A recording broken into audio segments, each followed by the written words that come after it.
quick. Perfect. And thank you guys for attending. I'm going to hand it over to Wendy. All right, awesome. So hi, everybody. My name is Wendy. I am a content specialist here at ARMLS, and I'm going to go ahead and just share my screen. And then we will talk a little bit about ARMLS.com, and we'll talk a little bit about data integrity, and then just go over some rules information. Again, there's a few people on this call, and we could range from I'm new to I'm seasoned, but that doesn't necessarily mean that just because you're seasoned, rules don't change, right? You always want to be learning something, expanding your knowledge, knowing where to go and who your contacts are. So again, my name is Wendy. I'm a content specialist at ARMLS. Let's see if you can see my screen. I want to be here, ARMLS.com. Can you see screen 2 for ARMLS.com? I'm hoping that's the case. Let's see if it's working yet. Hold on. I've got 3 monitors here, and I have to figure out where my mouse wants to go.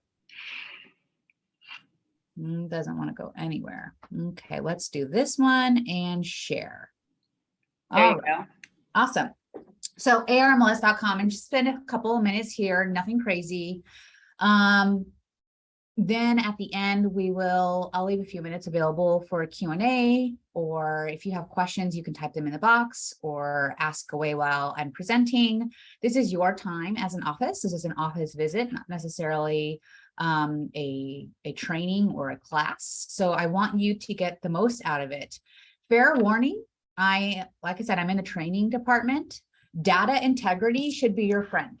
There are some things that I may not know the answers to off the top of my head. There are 38 pages worth of rules. So I'll try and cover a lot of the big ones, things that you should know about, and also how to locate rules if you have questions, or what to do if you have a question. So full disclosure, you might trip me up, and that's okay. If you trip me up and you ask me a question I don't know the answer to, I'm not going to give you wrong information. We're going to go straight to the source and figure out how to answer those questions. So it's a good learning opportunity. But let's go ahead and dive in. So this is ARMLS.com. A couple of things that I want to point out before we dig into rules is the support tab, ARMLS blog. This is a pretty useful library of information made just for you. Heck, we even have a rules section. So if there's rules or something that comes up that you're like, I don't know what this is, what is it? How do I fix this? How do I solve this problem? You can utilize the blog and find the answers to your questions. You can either do a search, you can use the main headers, or you can just kind of flow through them. We have about 4 years worth of content. Each blog is less than 300 words approximately. So it's quick, get you in, get you out, get you the answer to your questions. So this is underneath the rules category, and it's a blog about equitable interest. What does that mean, right? Which is actually pretty complicated when I did research on this blog. So I'm glad that I was able to learn about it so I could teach you guys about it. The next thing I want to show you on the support tab, PS, before we move on from here, there is homework. So at ARMLS.com, underneath the blogs, if you click this red banner to receive our blog, every time we update or publish, which is about twice a week, you'll get notification a new blog came out. So here are the most recent blogs that we published. Again, it's about once or twice a week that we publish our blogs. Next thing I want to show you is underneath the Learning tab. So we have tons of classes available. I'm going to click on Classes. If this is your first time being exposed to ARMLS classes, definitely take note of this link, and I can go ahead and publish it in the chat. But I do recommend you sign up for ARMLS classes. They're free, and we update our schedule monthly, and we definitely want you to be able to know what your resources are. So the first thing I want to point out is the online classes. We have about 10 online classes. These are self-paced, open 24/7. So if after today's class, if you're like, oh, I need to go over the rules again, absolutely, take the rules class. Like I said, they're open up into segments. You take one segment, you can take all segments. It's up to you. So those are our online classes. Our live classes are right here. We've got Jumpstart, which is for the new or newer agent. If you are new to the business, I highly recommend Jumpstart. We have one tomorrow. It's going to be a pretty busy day for us here. So tomorrow at Sky Song in Scottsdale, you can sign up for Jumpstart on this link, or I can send it to you. We also have one on November 9th. It's a 3-hour super concentrated class made really for the new or newer agent. Here are our classes taught by an instructor or led by an instructor like myself. We have searching in FlexMLS, listing in FlexMLS, and the monsoon tax system. P.S. Searching in FlexMLS is going to also cover subscriptions and portals. Listing in FlexMLS is pretty heavy on some elements that we cover in rules. So I will talk about rules, but it's also in listing. And the monsoon tax system is great because obviously it's our tax database, but it's also great if you need to learn about some farming techniques, or if you need to learn how to do comparables in monsoon. And you can also do some lead generation. So love monsoon, love all of these classes. I highly recommend them. And of course, they're free to you. You don't have to pay an extra fee for ARMLS classes. Well, let's go ahead and look at the rules tab. So at ARMLS.com, if I hover over rules, I'm going to be able to be taken to anything related to data integrity, or DI. We like to call them DI. So the first thing I want to point out about data integrity is, one, phone number, email. You can always call, you can always email. I strongly recommend you make data integrity your friend. There is no harm in calling them. We want you to call. We don't want you to be in a situation where you have a fine or a penalty or a violation. We don't want any of those things to happen. So when in doubt, if you are in a pickle or if you have a question about a rule, always know to contact data integrity via email or phone call. On the data integrity page, we again have the rules and regulations online course here. So it's hidden in 2 places, which means it's pretty important. We have a few policies that you might need to be familiar with, the rules and regulations PDF.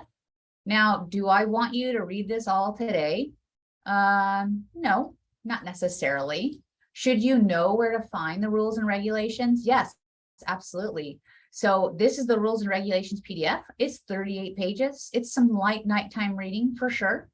But you should know this document if you have questions about rules and somebody's not available, right? You never know when it's Sunday afternoon and you have a question. There's the penalty policy PDF. So if you have questions about what are the penalties, what comes with a violation, what is a penalty versus a non-penalty, which has a fine, which doesn't have a fine, those are all found on the penalty policy PDF. One other thing that I want to point out to you for data integrity is you can email data integrity questions about public remarks, which I love. So you might recall a few months ago, they made a change on public remarks and what you can and can't put on public remarks, and it caused a little bit of confusion. So they made this page. If you have a question about, can I add this in my public remarks for when you're adding a listing, you can literally type in your information. So your name, your email, and then whatever commentary you want to make, and then hit submit for review. Someone from data integrity will review it and say, yes, you can do this. No, you can't do this. Or, hey, change this around and it's fine. So when in doubt, if you're totally stuck on public remarks and what you can and can't do, what you can and can't add, definitely check this out, save this link. So again, it's underneath ARMLS.com, rules, public remarks changes. Okay, cool. So I'm going to go ahead and move on to the next section. Now there's one thing that I do want to cover before I look at my presentation, which is something that I just kind of actually thought about. It might be useful to you. When you are in the process of adding a listing, which is really, really useful. I want to point out this information to you. If you're ever in a situation where you're adding a listing, there is information that is covered in this section that pretty much breaks down what you can and can't do. And it should be used as a guide. So let me just go ahead and get through some of these beginning pieces, add my information in here. And of course, this is a totally different class, adding a listing, which is not what we're not what we're going to be focusing on right now, excuse me. But I want to show you a couple of things when in doubt. Underneath the mains tab field, And let me just go ahead and copy in all this information. Sorry about that. Okay, so underneath the main fields and then underneath details, this is where the majority of the content is going to be added. But I want to point out to you, these little information boxes are made to help you. If you're ever stuck on what is this? What does this mean? What do I do here? Click on those little boxes. Get some additional information about what it's asking you to do. Odds are it applies to a rule. So when we're talking about public remarks and directions, for example, here, public remarks, and there's a little box that says more right here. I can click on that and it's telling me I have 10,000 characters available. I can click on this little information area and it gives me more details. Oh, these are things that you can do. These are things that you can't do, like use an HTML. That's something that you can't do.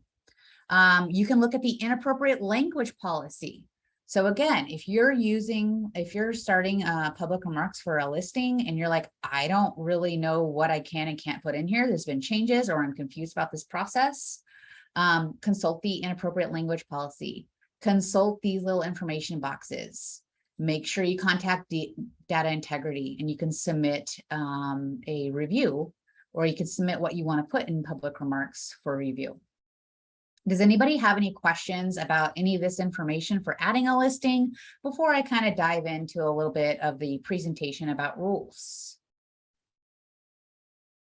No, okie dokie. Let me go ahead and see if I can put the questions box up because I do want to be able to see all these questions if there are any. Expand that. All right, so I don't see any questions popping through, but if anything pops up, just let me know. I'll do my best to answer them in the questions box, but let's go ahead and look at the presentation information. Start this show. All right, so understanding the rules. I'm not going to talk about everything, but I will talk about a few things that I think are important and relevant for you while you are kind of in this office visit and expecting to know a little bit about rules before you leave. And it's always my goal, and I was telling Kelly this earlier, it's always my goal that you take at least one thing away from this course. If you can learn one or two things as an adult learner, as a working adult, as a professional realtor, one or two things is a great goal. So make sure you ask questions, make sure you take notes, and just pay attention to what's covered in the slides. And again, if there's questions, just pause me and I will answer a question for you, I hope. All right, so data integrity, we already talked about them. DI or data integrity is essentially the same thing, and I'll use those words interchangeably. So how do they find out the rules? The rules are actually made by the board of directors. So if you want to be a part of that, you can always sign up to be a volunteer, and you can be a board member or on a committee. The committees are made up of other realtors, brokers, MLS staff, association staff. So if there's a rule that you have a question about or you want to see a change, you can go to suggest at ARMLS, and I can put that in the chat as well when class is over. If you want to see changes, that's the best way to make change, is be on the committee, make sure you make those suggestions through the suggestions section at ARMLS. So data integrity essentially just kind of manages what rules the directors and then the committees put in front of us. They find out violations a few ways. A few ways they find violations would be through self-reporting or some software. There's software that we use that will detect errors. And another way is other agents reporting violations. Like you can click on a button that says report a violation, and that's another way that we find out that information. Fun fact, each subscriber gets a freebie. So one violation per year is your freebie, and that's all tracked. So come the end of 2022, that's going to be the end of the year, December 31st, January 1, 23 is a new year, and then everybody has a clean slate. So keep in mind that this does not include lockbox key violations, okay? But you do get one freebie violation you'll basically be coached on what the issue was, and then it gets corrected. So if you self-report, tell on yourself, you will not receive a violation. So that's another reason to make data integrity your friend. If an error is found out or a violation is found out through one of your peers, like another subscriber or another realtor, or if it's found out through data combing software, you might be on the hook for that violation, of course. So definitely don't be afraid to tell on yourself. If you found a mistake, fix the mistake, call data integrity, and self-report. Just wanted to see if there was any questions. All right, I don't see any coming through. All right, the next thing is you do get 10-day and 2-day courtesy notices in your inbox. So if you have a listing, one of the courtesy notices, for example, is a 10-day or a 2-day notification that your listing is about to expire. Some people don't even know that exists. And that might be because those notifications are going to your spam or your junk. So do look through when you have your own listings. Do look for those ARMLS 10-day, 2-day courtesy notices, and that helps you keep track of when your listing is going to be closing, and it basically does a countdown for you. All right, so here are some most common violations. I'm not going to read through all these, but I am going to talk through what does it look like and essentially how to avoid them, what they mean in kind of detail, like inappropriate language. That kind of seems confusing, right? What does inappropriate language mean? Well, we're going to talk about it. So here's an example of incorrect sales price. If we see here, the listing, it says it's closed at 300, but if you look at the deed history for the county assessor, it listed the sales price at $280K. So that comes a $500 violation. Here are some in general tips to avoid these violations. 10-day, 2-day notices, like I was telling you about. Also, your broker has 7 days to make changes once the listing closes. So if a listing closed and it had an incorrect sales price, you find that out on day 1 after close or day 2 after close. Your broker can help you out. Again, don't be afraid to tell on yourself. Make sure you call data integrity and self-report. Contact information in the media. What does that mean? Well, that doesn't mean your Facebook, right? That doesn't mean your Instagram or your TikToks. We don't care about that type of media. We care about what's going on in the database in FlexMLS. So you don't want to put your for sale signs with names, phone numbers. You can blur them out. There is a blog that we have on how to blur out photos. So definitely look at that blog and see if that helps you. Most smartphones nowadays have blurring or editing software. So if you are in that situation where you notice your business card is on the granite countertops, or your photo is on the for sale sign, or your contact information, or even in virtual tours or documents, you cannot have any of your information. That is a violation, $200. All right. So incorrect listing status. In a couple of slides, we're going to talk about those statuses and how you have to move your things along the statuses.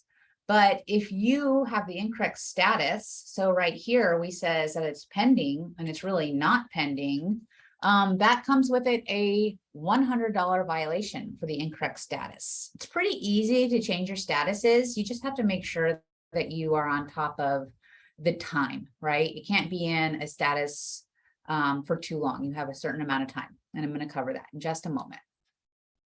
All right, so tips to avoid incorrect listing status. After all parties have signed the sales or lease agreement, make sure you close it within 3 days. So if it's active and it's going to pending, make sure you be mindful of that, 3 calendar days. P.S. We also don't have any breaks, right? It's not 3 business days. It's not 3 calendar days, except for holidays. A day is a day is a day. In the world of real estate, it's 365. And I'm sure a lot of you have experienced that and already know that fun fact. Again, keep an eye out for those 10-day, 2-day violations. And the listing, if you see have a listing status is closed, it should not be in closed status until everything is finalized. When in doubt, definitely talk to your broker make sure you've dotted all your I's and crossed all your T's. Here's information about inappropriate language. It doesn't necessarily mean curse words, right? That's one of the weird things that I thought when I first started working here is, oh, I can't say certain words. No, basically means you can't have conditions on some things. Like in private remarks, you can't say must use XYZ title company. Can you make a suggestion? Absolutely. You can say prefer title company or call such and such, but you can't make it a requirement. You can't say must. You cannot reference people that designed or cleaned or title staging people. You can't do any of that. So example number 2, house stunningly cleaned and designed by XYZ staging. So you can't give a shout out in these remarks. So no shout outs, just remember that. For the commission information, it says 3% commission only paid if home is sold for listing price. That is a clear cooperation issue. You cannot give conditional compensation information. You can definitely, say, hey, here's the commission, and there's an appropriate field for that. But you can't say, if you do this, I'll do that. So no tit for tat type conversations or language. Here's the last one. No pets allowed. Whoopsie daisy. No pets allowed, including service animals. Obviously, you don't get to make that call, right? That could be an ADA issue. Service animals are important for a lot of people, and that's part of the ADA, Americans with Disabilities Act, right? It's federal law. All right. So again, here's some tips to avoid that information. Don't put URLs in the private remarks. Open houses has to be in the open house field when you're adding a listing. Basically, I would remember everything has its place. When you're adding a listing, you need to make sure that each and every single box has the appropriate piece of information. And that's why it's important to take that kind of class, right? Knowing how to add a listing and what goes where. Sometimes it gets a little bit confusing. All right, again, conditional commissions. You cannot give conditional commissions. That comes with it a $200 violation. So if I were to say selling commissions are paid only based on, selling commissions are paid on base prices only. Can't say that. You get a 4% commission if it's a full asking price. Otherwise, it's less than that. You can't do those kinds of commissions. That doesn't work. You can definitely give commissions, talk about percentages or dollars in the appropriate fields, but you can't say if then type phrases. Here are some tips to avoid conditional commissions language. Again, it has to be unconditional. It has to be a % or a dollar sign. You cannot restrict compensations. Comments about commissions should only be put in the private remarks, not public remarks. All right, here's what I was talking about earlier, those important rules and deadlines that you should know about. So we're going to break this down. So you have 2, 4, 3, 2, 2. That sounds nice and easy, right? No, not so much. Here's my trick for this rule. Just remember a rule of 2. If you get all of your stuff done in a 2-day window, you will never have a problem with a penalty or a violation because all of your stuff is moving around the timeline appropriately. Of course, there are some of those things that have more days available, like the 4 and the 3, but if in general, if you get everything done in a 2-day time frame as you're supposed to, you'll be good. Won't have any problems. So let's look at this. 2 calendar days to enter in your listing. Enter in your listing from when? Well, that's a good question. I'm glad you asked. And I do see a few questions. Let me do that question in a moment. Give me a second. So the 2 calendar days to enter your listing, it's not, when you shook hands, it's from the agreed date that you signed the contract, right? You said, I want to have my house listed on September 22nd. Well, if September 22nd comes, you have a 2-day window to get that done. All right. 4 calendar days to add a front exterior photo to your listing. Kelly was asking about this earlier. Can I not have a photo? You have to have a photo. You have to have at least a front exterior photo. I was asking her earlier, Would you really want to put a listing up that doesn't have photos? Not really, because what, a picture is worth 1,000 words. So not having photos, especially in this day and age, is something that's, unheard of, right? I don't ever see that people wanting that. I do see them wanting to have restrictions on photos, put this type of photo, but not that type of photo. But at the end of the day, after you have your listing active, you have 4 calendar days to make sure that it has a front exterior photo. All right, so let's say it's at an active status. Somebody puts in an offer, you want to move it to a pending status. Once the contract is signed, you have 3 calendar days to do that. So if I put my house on the MLS on the 22nd, somebody puts in an offer the same day and I want to move it to pending, I have a few days after the sign of contract, 3 exactly, to get that moved from a active status to a pending status. The next one is 2 calendar days to change from closed, actually to change from a pending to a closed status, right? So you're moving things along your timeline. So if I'm at a pending status, once all the documents are done and I'm ready to move it to a closed status, I have 2 days to complete that process. And then the last one is 2 calendar days to remove the lockbox if after close, right? So after everything is done, I've officially moved it to a closed status. I have a 2-day window to get my lockbox off of that property. Otherwise, that could put you in a pickle. All right, so let's look at some of these questions. What about offering bonus commission for a contract by a certain date? That's a good question. And I really don't know the answer to that question off the top of my head. So what I'm going to do is I'm going to ask somebody in data integrity and see if they know the answer. I can look up the rules, of course, but I hate giving out bad information. I'm definitely not in data integrity, and I would feel so bad if I gave you the wrong piece of information. So let me just go ahead and ask one of my colleagues, see if they know the answer. And then we're going to go ahead and move on. Once I get the answer to the question, I will see what they say.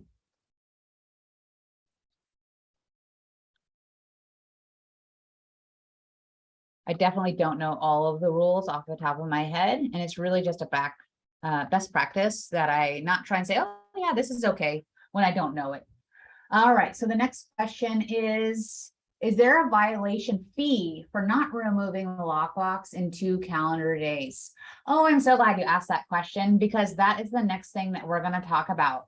Some violations have fees and some of them don't. So let's go ahead and look at that on the next slide. 1 second, copy example. Just going to put your example in there. All right, so let's go ahead and look at the next one. Penalty policy, and we've got what is a non-penalty, what is a penalty, and what is a lockbox key violation, right? So there's 3 different types of categories: non-penalty, penalty, and lockbox and key violations. An example of a non-penalty is something that can easily be fixed, right? Something like incorrect school code or incorrect square foot. If I put in my listing, oh, this house has 1,800 square feet, but it's really 1,705, that is not super egregious, and that information can be easily fixed. It doesn't skew the data and have like a snowball effect. But things that come with a penalty are data that egregiously manipulates or messes up the data within the MLS. You have to remember a couple of things. A lot of people are using this information, other agents for comparables, appraisers, inspectors, brokers, Maricopa County, right? So we've been keeping records in FlexMLS since the year 2000. If information is incorrect, it can have a snowball effect, and those are penalty violations. So incorrect sales price, right? Unauthorized copy of media. Not only is that a penalty violation for you to take somebody else's old photos that are owned by the brokerage, I believe it's also copyright infringement. So you have to get permission. Incorrect listing statuses. So that's a big one. If it's still active and I moved it to pending, you know, that's what causes a problem. So anything that has some egregious things that cannot be easily changed, those with it come penalties. So as far as Lockbox Keys goes, which was one of the questions, there are minor lockbox violations, which is like placing it on a property without permission, right? So if the owner wasn't ready for the lockbox, but you put it on there anyway, well, that's not a good idea, right? That's a minor violation. Failure to remove a lockbox from the property in a timely manner. So again, that's a minor violation. And I'm almost positive the minor violations are non-penalty violations, but we can look that up in the PDF policy. So let's double check and make sure there is a non-penalty violation attached with that. An automatic violation would be like giving your electronic key to somebody else. That's a no-no. If we have a key, it's most likely on our phone these days, right? So what are the odds that you'll be giving your key out to somebody else? Slim to none, but you can't give it to anybody, not your friend, not your neighbor, not your broker, not your sister, nobody. Your key is your key. And that is an automatic violation. Another thing is taking the key. So the property key out of the lockbox, like, oh, my client's going to put an offer in on this. I'm just going to take the key because I don't want anybody else to show it. Nope, can't do that. That's no bueno. All right. Another rule that's overlooked is you have to be a member of an association. This is rule 16.2. And you also have to update your contact information, which is really the point that I'm trying to make. So if you change your brokerage, or if you change your phone number, or if you change your last name, then you have to make sure you notify your association. And we have 3 associations. If you don't notify them and your information is not up to date, that does come with it a violation. But the good news is if you update your contact information with your association, they in turn update it for ARMLS. So it's a one and done type of phone call, 2 birds, 1 stone, right? Contact your association, change what information you need to change, and then they will change it in our system. All right, here's information on where to find the rules. We already talked about this briefly. So the penalty policy, that's important. Rules and regulations PDF, that's important. Inappropriate language PDF. Those are things that you should know where to find and how to look up answers to your questions. So what I'm going to go ahead and do right now is see if I got a response from my coworker about the commissions information. And then I'm also going to see if I have an answer about the violation for not removing the lockbox within 2 calendar days, whether or not that's a penalty or non-penalty policy. Again, it has a fee with it. All right, so that is the end of the rules presentation. There's another piece of information I wanted to cover. I remember what it was. I'm going to point out that information in just a moment, but let me go ahead and go to the rules, and then I'm going to go to the penalty policy PDF. And let's see if there's information about Lockbox and whether or not it has a fee, a fine associated with it. Okay, so Lockbox key violations. And the question was, where did the question go? I lost the question. Here we go. Is there a violation fee for not removing the lockbox in 2 calendar days? Unauthorized use of the lockbox. If you find it, you let me know, because it's 16 pages worth of data and I'm trying to narrow down the information. But again, I don't always know all the answers off the top of my head. Sometimes I have to do hunting for it, right? Especially if I don't want to give out inappropriate information. Unauthorized use of a lockbox, unauthorized use of a key box, lockbox key, lockbox access without permission. Failure to remove lockbox in a timely manner. No. So that does not have with it a automatic violation. So you don't have to worry about that. Hopefully that answers your question there. But let's look at rule 13.5. Now that we're here, I'm gonna go back here. And this is the best way to look through these documents, by the way. I never recommend reading through everything. I always do like a find, and then I try and find the information that I need to find by using that keyword lookup. So timely removal. You have 2 days. That's pretty much what it says, right? But it's non-penalty. What other questions are there? Oh, see, someone found 13.5. We're doing it together. All right, there was another question that I still don't have an answer to. I might have to take that off the table. The conditional commission by a certain date. My gut is telling me no, but who knows? I could be wrong. I definitely don't want to give out wrong information. So let's just table that, and I'll probably have to take that offline and get a confirmed answer from data integrity. But the next thing that I wanted to show you real quick, again, is underneath the blog. And there is the top 10 violations. So every year we publish the top 10 violations. And these are things that it comes up a lot. So here's 2021. We don't have information about 2022 yet because it hasn't been published, right? The year is not over, but here are all the top violations of 2021. And you can see this, you have access to this information. It's in the blogs. But open houses or showing time information, that's a penalty violation. And that's how many people were given a violation for that. Number 2, non-penalty violation, asset number incorrect, right? Or the assessor's number. So the county information, that's pretty easy to fix. So it's a non-penalty violation. But on these top 10 violations, is there anything here that you're like, oh, I didn't know about that? No exterior photo of front dwelling. Again, that's a penalty violation. Special listing conditions. What was I going to say?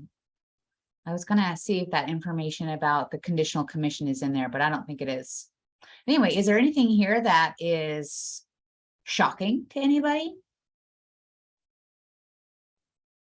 I'm gonna look at the questions, or you can unmute yourself. No? Okay, so it's 1:42. You can ask some questions and we can try and find the answers to those questions together.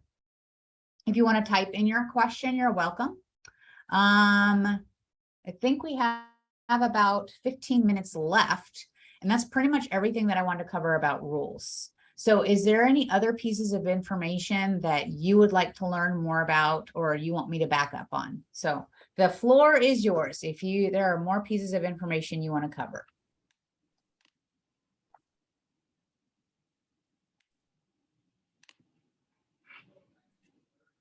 New message, open house and showing violations. All right. So open house or showing, you're saying that you're shocked by that, or did you want to talk more about it, Karen?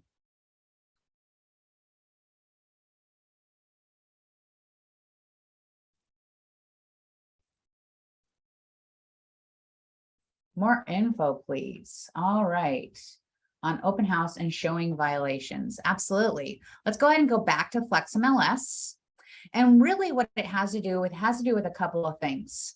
Showing instructions and showing permission. That's one thing that I want to point out, right? Or not following the information on showing instructions, right? So if I'm selling a home and I say, hey, don't go into this house on Wednesdays from 9 to 12. They're hosting a Zoom meeting, right? But you show up at 9, even though it said not to, that could be an issue. So it's really, really important that when you're adding a listing or you're looking at listings, that you're paying attention to the showing instructions. Let's go ahead and do it from an adding a listing perspective. I want to show you where this is at and what it looks like. I think it's towards the bottom here. So if you have not yet added a listing, this process is pretty heavy duty, and it does require a lot of your time to add all this information in. And we do have lots of tips and tricks on the course. So if you want to learn how to more effectively add a listing, by all means, take that class on adding a listing. I'm almost there, I promise. I just didn't want to pass by it. Here it is, showing instructions. So we have showing instructions. Permission required to show, yes. Or if I say no, you're going to see this information change. I have a notify option, right? So if you're a listing agent and you're filling out this information, you could be saying a couple of different things. So for example, if I say permission required to show, yes, that means, yes, I want you as the agent that's doing the showings to call me and ask me, can I show this house? Yes or no. So that's the first part. So if I say, yes, I want you to ask me permission, I then have to select, well, how do I want you to contact me? Do I want you to come to my office and knock my door and have a meeting? Do I want you to send me a text message? Do I want you to notify me being showing time? Do you want to get a phone call? It's your preference at that point. Well, I'm pretty open-minded and I'm always checking my phone. So any kind of communication works for me. I want to sell this house. So you can contact me being showing time, text, phone, email, whatever works best for you. But I do want you to call me and ask me permission before you show. So the point is on this one, if you show, but you didn't get permission, that could be a situation where you are in violation, if that makes sense. So let's change this to a no. Permission required to show, no. Let's change it to a no. Hold on, let me uncheck that one. Now I've changed it to a no. But for notify, I am going to say, send me an email, right? So what I'm basically saying by permission required to show, no, means you can show it. You don't need to call me and say, hey, Wendy, can I get permission to show this house? Yes or no? You just show, right? But I also want to know about it. So if you were there, I want you to let me know. Oh, hey, Wendy, I was at your house today. It has a great pool, whatever. No, just notify me that you were there. That's what I'm looking for. I could just say notify. No, you don't need to notify me. Just show this house. Let's get it sold, right? So that's the difference between permission required, yes or no, and then the notification process. This does trip some people up. So definitely make sure that you are paying attention to the yes or the no, and then what the showing agent or what the listing agent is asking you to do, because that does cause problems. And then as far as open house information, that part refers to putting information where it's not supposed to be. If you're going to be hosting an open house, you have to put it in the right field. You can't just put it wherever you want. So I can't go to the private remarks and say, hey, I'm hosting an open house. It says right here what you can and can't put in the private remarks or the public remarks, right? You don't want to put information like gate codes, lockbox codes. Open house information does go its own category. So I have to go to a different screen to show you that. Let me go ahead and duplicate this. Nope. Let's do this. Actually, I lied. I'm going to do it a different way. Okay, so if I had a listing that was already live, right, and I want to add an open house so I can get some more people out there, what I need to do is go to my listings. If I don't have any listings, then that's going to be hard to do for like changing a listing, or my incompletes is what I'm actually going to do so I can show you the process, because I don't actually have any listings. So let's go to my incompletes. I need to make sure I see the screen right. I'm going to go to edit. And once I'm here, it's going to ask me, well, what do you want to edit? I can edit the general information. I can add photos, documents. So for some reason, sorry, move my screen down. So for some reason, you didn't get that photo added here. You add it underneath the media, documents, videos, and virtual tours. You can add information here about videos and virtual tours. And then open house is in a completely different section.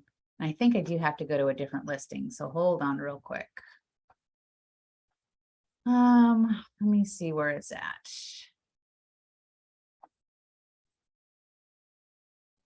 Just gotta type in the MLS ID numbers that I have. Here we go. So if I need to change information, I'm in the change section.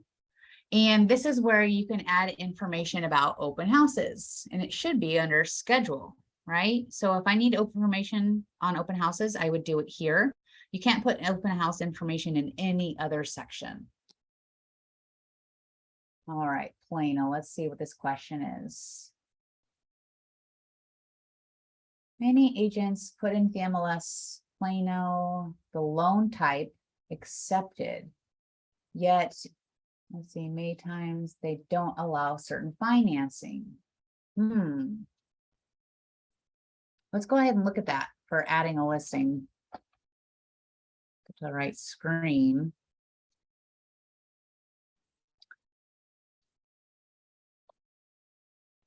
I think it's under special listing conditions, right?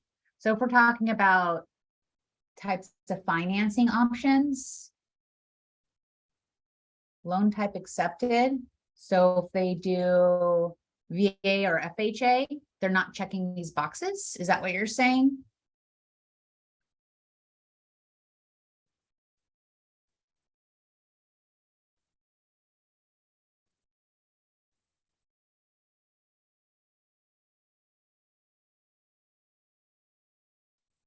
No, that's not what you're saying.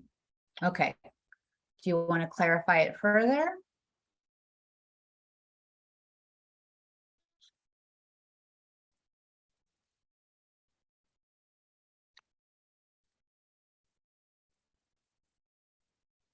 All right. Let me see if I can go to this section.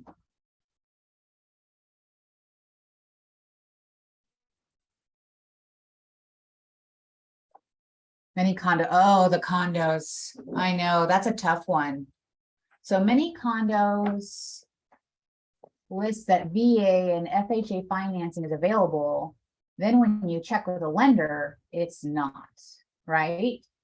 So what it sounds to me is that the listing agent is giving some financing options or selecting the boxes for financing options, but that's not the case, right?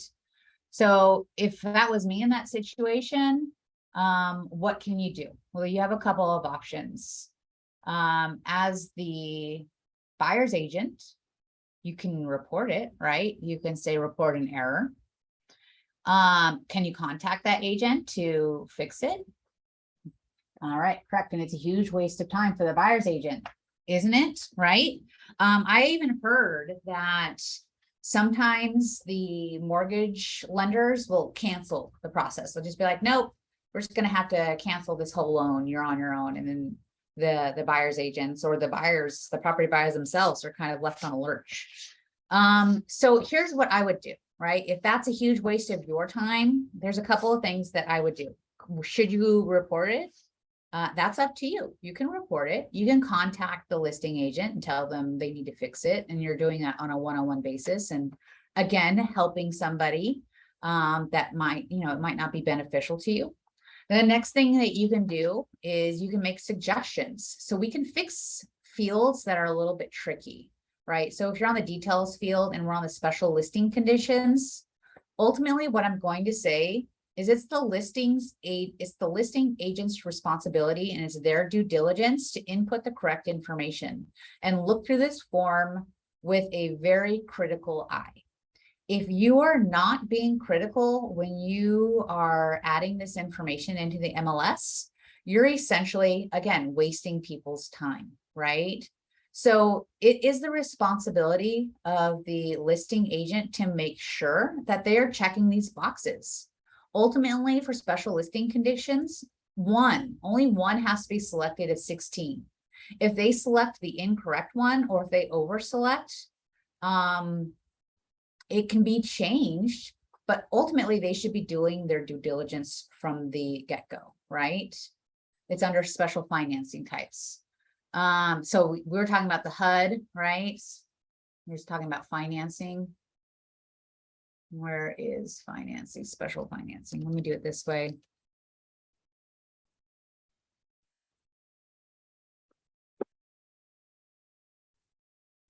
Let me do it this way.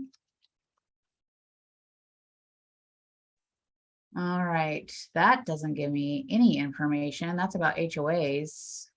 New financing, there it is. Sorry about that. So for the new financing, ultimately, the requirement for submitting a listing, 1 out of 15 has to be selected. If they say cash, and then they say cash, right? It's up to that listing agent. If they say, oh, it can be conventional, it can be FHA, but it really can't, you can report that. You can ask them to change it, but ultimately, is that going to create lasting change? The answer to that most likely might be a no, right? So the next thing that you can do is if you're like, look, we have to stop this. We have to have more education. Obviously we have an information box on trades. What does that mean, right? We can put more information boxes out. That would be the only thing that the MLS can do. And you can make that suggestion underneath MLS. I believe it's underneath suggest. Where is it? I lied. It's underneath support and then suggest. So you can make suggestions that we make some cleanups to this process, because as a buyer's agent, you're getting incorrect information and obviously it causes problems. We look at suggestions on a monthly basis. So every time you make a suggestion, and I can go ahead and put this in the chat, we have a committee that goes through it and looks at these suggestions, and we can see whether or not these are things that we can implement inside the MLS, right? The data integrity department looks at them. Whether or not this is a violation or not, I don't have that answer off the top of my head. Let's go ahead and look. Go back to my listing, type in financing. Nope, I don't see anything under the penalty policy document. Let's type in financing. Nothing pops up for financing there either. If I try the word finance. Nope. So it doesn't look like it is currently in the penalties or the rules and regulations PDF, but I want to do my due diligence. I can definitely look at this and make sure that I don't see any information about not selecting correct boxes. But ultimately, at the end of the day, that's my answer for you, is you can make a suggestion to get it changed, make it a little bit more scrupulous, or I would just say, as a listing agent, when you are adding listings, you have to be very, very hyper-focused on what data you're adding and not just add things in willy-nilly. So at the end of the day, the listing agent bears a lot of that responsibility because they have to make sure the information is accurate and factual and representing the home and representing the buyer, or excuse me, and representing the seller. Because at the end of the day, it's their primary asset, right? A lot of people, their homes are their primary asset, and you have to represent them well. So that's my soapbox on that topic. So there are a few questions that I'm going to make sure that I circle back around to, because I definitely don't want to give you wrong information. But at the end of the day, if you have a question and you're not on a call with me or your broker or your mentor, you can always contact Data Integrity. Like I said, make them your friend. Make sure you have their phone number or their email address so you can send them a communication. And Kelly, I think we're going to go ahead and wrap up. We've got about 2 minutes left. Let me go ahead and stop my screen sharing. All right.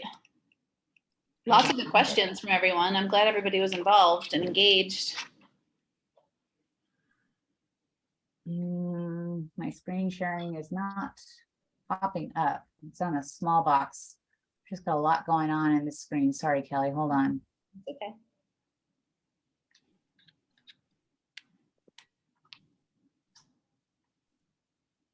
I